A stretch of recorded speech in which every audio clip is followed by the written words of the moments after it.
Wait, what? Do you want to avoid this and other cake pop disasters? In this video, I show you how to avoid some common cake pop issues and walk you through a couple of easy cake pop decorations to help hide these mistakes. If you're new to my channel and want to learn about decorating cakes in its many forms, be sure to subscribe for more great tips and tutorials. So let's get started. Our main ingredient is cake. This is a cake that I baked and prepared for storage in my deep freezer. Our second ingredient is icing. Here I have some medium consistency decorator icing by Wilton, but you can make your own from scratch. I show you how with my easy buttercream recipe. This video is linked in the description below. Our next ingredient is candy coating. I'll be using light blue and white meltables by Sweet Tooth Fairy. And finally, we'll use a small amount of solid white vegetable shortening. Other tools we'll need include a few bowls, spoons, a melon baller or a small ice cream scoop, form-fitting latex-free food-safe gloves, cake pop sticks that are at least 6 inches long, clear treat bags with twist ties, and a block of styrofoam. I like to create holes with a pop stick ahead of time. Paper towels, parchment paper, and a small knife also come in handy. If I'm working with lighter colored cake like white cake, vanilla cake, or any cake that I've colored, I like to remove all caramelized edges. This will give me cake pops that are speckle free.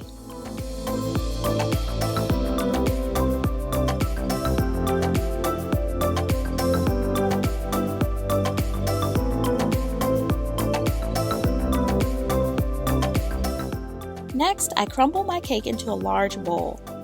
When I clump it together, it doesn't hold. This is where our icing comes in. Here I'm using a small amount of icing. This is about half of a teaspoon. Don't add too much icing right away.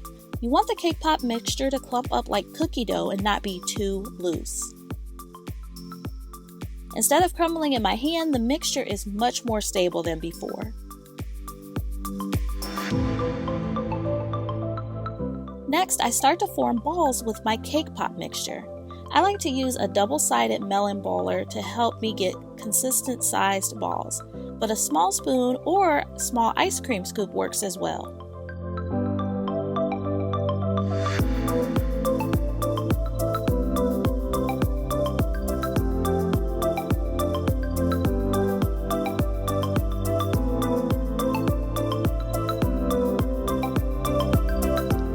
You want to make sure that the cake balls are not too big. I like to keep mine at about 1.5 inches in diameter. A common issue at this point are cracks in the cake ball. This happens if the cake mixture is too dry and/or not rolled with the palms of the hand. To fix this, I close the crack with my fingers and re-roll the cake ball, giving it nice even pressure in my palms and gently releasing pressure as I roll to form a perfect cake ball.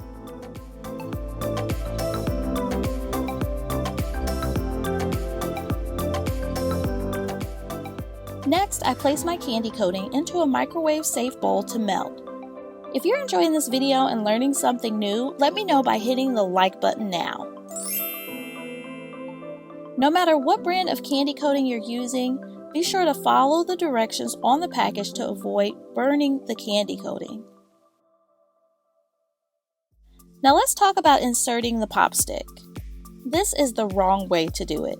If your cake pop is cracked at the top like this, you've inserted your pop stick too far.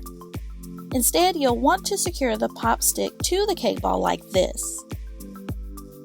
What I want you to see here is that in addition to dipping the stick in the coating before inserting it, I twist the stick while inserting it. This puts less pressure on the cake ball instead of directly inserting the stick. Also note that I'm only inserting the stick about halfway into the cake ball. Now I'm going to use a small amount of solid white vegetable shortening to thin out my candy coating.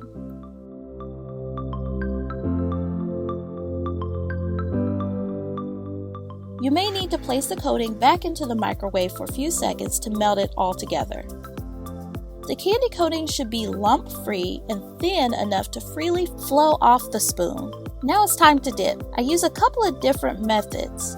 Here I dip and gently spin to coat, then shake the excess coating off while holding the cake pop over the bowl. I shake it slightly after bringing it right side up to even out the coating. Finally, I place it into my styrofoam box to dry. It's very important to remove the excess coating. If you place the cake pop into the styrofoam without shaking off the excess coating, you'll get drips that form like this. A quick fix is to chip off the dry coating here. You can use a sharp knife to remove thickened areas of coating from the stick like so.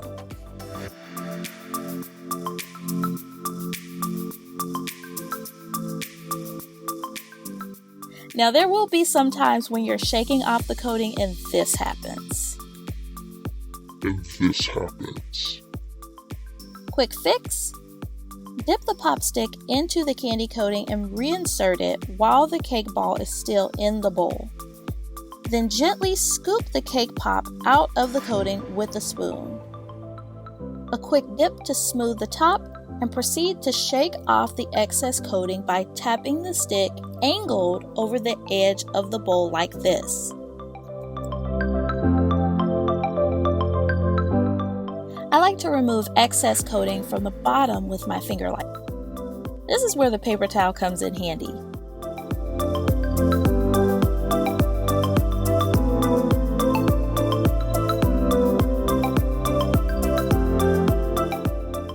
Remember I mentioned cracking while forming the cake balls?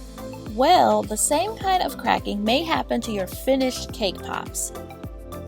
These cracks usually are caused by thermal shock due to drastic temperature changes. You never want to store your finished cake pops in a freezer.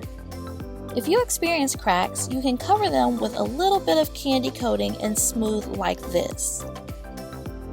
Redipping the entire cake pop is also an option, but make sure to shake off as much of the candy coating as possible to prevent the outer shell from being too thick. There may be times when we want to add a little flair and/or conceal some imperfections in our cake pops. One way is to use edible glitter, sanding sugar, or sprinkles.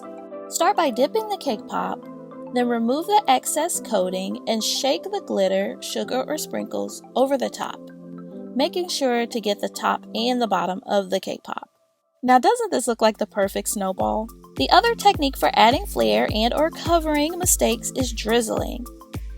Here's a disposable decorating bag filled with melted blue coating.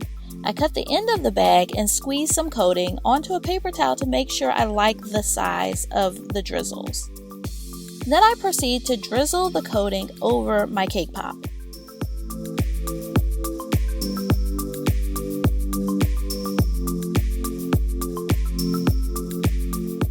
I like to package my cake pops with 3" by 4" clear treat bags and a twist tie. I've also secured my bags with ribbon instead of twist ties to give it a little bit of extra flair.